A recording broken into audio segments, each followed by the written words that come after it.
आपका स्वागत है और national cooperative sugar factories federation के एमडी प्रकाश नायक नवरिया हमारे साथ हैं। प्रकाश जी नमस्कार। ये साल काफी बेहतरीन रहा शुगर के लिए। हम सबसे बड़े प्रोड्यूसर हैं, हम दूसरे सबसे बड़े एक्सपोर्टर हैं, हमने रिकॉर्ड उत्पादन भी इस साल यहाँ पर होता हुआ देखा है। जहां तक फेस्टिवल्स की बात है, कैसे देखते हैं आप डिमांड और कैसे देखते हैं प्राइसेस? सबसे पहले मनीषा जी, आपको और सभी दर्शकों को दीपावली की हार्दिक शुभकामनाएं।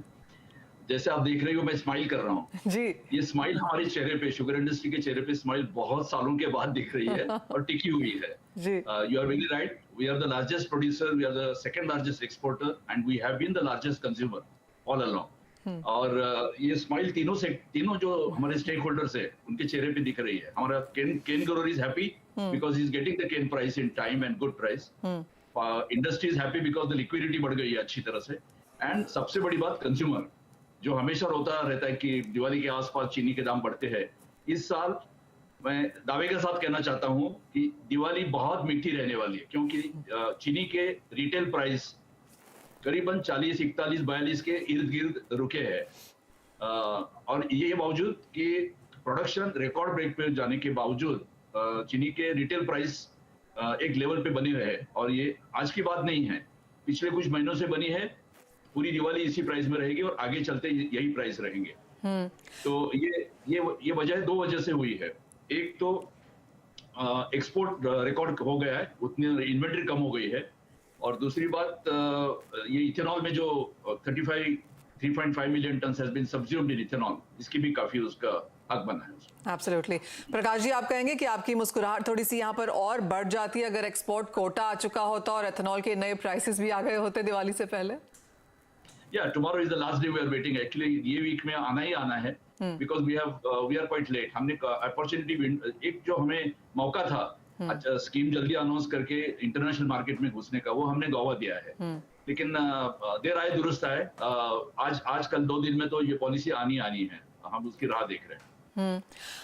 एक्सपोर्ट को लेकर एज ऑफ नाउ अंतर्राष्ट्रीय बाजारों से क्या क्यूज हैं? क्योंकि हम जानते हैं कि ब्राजील में इस बार मौसम की वजह से शायद चीनी कम रही। भारत, आपको क्या लगता है आने वाले संवत में, आने वाले साल में, आने वाले सीजन में फॉर दैट मैटर, कितना बड़ा यहाँ पर एक योगदान फिर से देता हुआ दिखेगा? देखो, इंटरनेशनल मार्केट की जहां बात होती है, you are right, international market is keenly watching what's happening in India. और इंडिया में अभी रिसेंट डेवलपमेंट है, ये रिट्रीट रेन, बारिश हट नहीं रही है। उत्तर प्रदेश, महाराष्ट्र और कर्नाटक, ये 3 राज्यों 80% चीनी प्रोडक्शन करते हैं, जहां रिट्रीट रेन अभी भी हटी नहीं है। तो इसका मतलब ये सीजन देरी से शुरू हो जा रहा है। तो इसका इमीडिएट इंटरनेशनल मार्केट पे मुझे असर दिख रहा है। और today's price is 18.57 cents per pound. मेरे को लगता है ये 19 के ऊपर जाएगी, 19 सेंट्स पर पाउंड रहेगी through out the next 2-3 months. और रॉ शुगर की बात, और व्हाइट शुगर की मेरे ख्याल से रेंज में रहेगी 500 to 540 dollars per tonne FOB। जहां तक घरेलू बाजार की चीनी के दाम है, मेरे ख्याल से आज के तारीख में जो एस ग्रेड होती है, स्मॉल ग्रेड, उसकी 33 to 34 rupees KG x mill without GST। और एम ग्रेड जो नॉर्थ इंडिया में बेची जाती है, वो 35 to 36 इसी लेवल पे बनी रहेगी। और अगर ये डिले होता है और भी सीजन, तो मेरे ख्याल से इसमें बढ़ोतरी स्लाइटली हो सकती है, कम नहीं होगी। ऑल राइट, यानी कि आप आगे भी जाके भी मुस्कुराते रहें प्रकाश जी, यही हमारी एक्सपेक्टेशन है। और इंडस्ट्री यहाँ पर और भी मिठास यहाँ पर घोलती हुई नजर आए। क्लियरली सभी स्टेक होल्डर्स की तरफ से यहाँ पर एक बड़ा थम्स अप हमने देखा है चीनी के सेक्टर को आते हुए। बहुत शुक्रिया साथ जुड़ने के लिए और उन तमाम चीज़ों पर बात भी करने के लिए। अनुज, एक फाइनल सवाल आपसे, कैसे देखते हैं एग्री स्पेस यहाँ से आगे जाते हुए? ऑफकोर्स जैसे आपने एक ब्यौरा दिया कि पिछला साल यहाँ पर कैसा रहा, आने वाले साल में ऑफकोर्स अनसर्टनिटीज उतनी ही है यहाँ पर।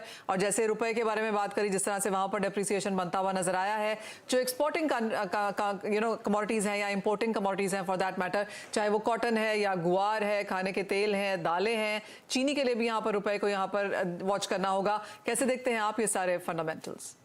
देखिए, हमें लगता है कि रुपी जिस तरीके से डेप्रिशिएट हो रहा है, तो डेफिनेटली प्राइसेस को एप्रिशिएशन मिलना चाहिए यहाँ पर। अगर हम देखें तो पल्सेस काफ़ी समय से लोअर लेवल पे ट्रेड कर रही हैं। अगर हम एडिबल ऑयल्स को देखें तो वो भी अब थोड़े से करेक्टिंग फेस में है, जहाँ पर ट्रेडर वेट कर रहे हैं कि प्राइस में कुछ एप्रिशिएशन देखने को मिले। और फेस्टिवल सीजन है और आगे शादियों का भी सीजन है, तो हमें लगता है कि छोटी अवधि में आपको एक अच्छा खासा एप्रिशिएशन एग्री कमोडिटी में देखने को मिलेगा, जहाँ पर इन्वेस्टमेंट के लिए भी और ट्रेडिंग के लिए भी एक काफ़ी अच्छे मौके मिलेंगे। और डेफिनेटली अगर प्राइस बढ़ेंगे तो रिटेलर के अंदर भी एक एक जोश मिलेगा और प्राइस ऊपर आते हुए दिखाई देंगे। तो मुझे लगता है कि आने वाले 1 या 2 महीनों में आपको एग्रीकल्चर कमोडिटी में प्राइस एप्रिसिएशन देखने को मिल सकता है। अनुज, एक फाइनल सवाल, एक फेवरेट कमोडिटी आपकी एग्रीकल्चर स्पेस में क्या होगी आगे जाते हुए? देखिए, हालांकि एडिबल ऑयल तो नहीं है, बट हाँ यहाँ पर ग्वार मुझे लगता है कि काफी अट्रैक्टिव रहेगी। तो ग्वार में खरीदारी का ट्रेड हमें लगता है कि करना चाहिए। 4500 के आसपास के लेवल मिले तो खरीदारी का ट्रेड लेना चाहिए। हमें लगता है कि 4800 से लेकर 4900 तक के लेवल आपको ग्वार में आने वाले 2 महीनों में देखने को मिल सकते हैं। चलिए, अगर आप कारोबारी हैं तो उस एक कमोडिटी पर आपका ध्यान डेफिनेटली होना चाहिए। अनुज, एज ऑलवेज बहुत शुक्रिया साथ जुड़ने के लिए, तमाम कमोडिटीज पर राय भी देने के लिए। इसी साथ मुझे भी दीजिए इजाजत, लेकिन आप बने रहिए CNBC आवाज के साथ।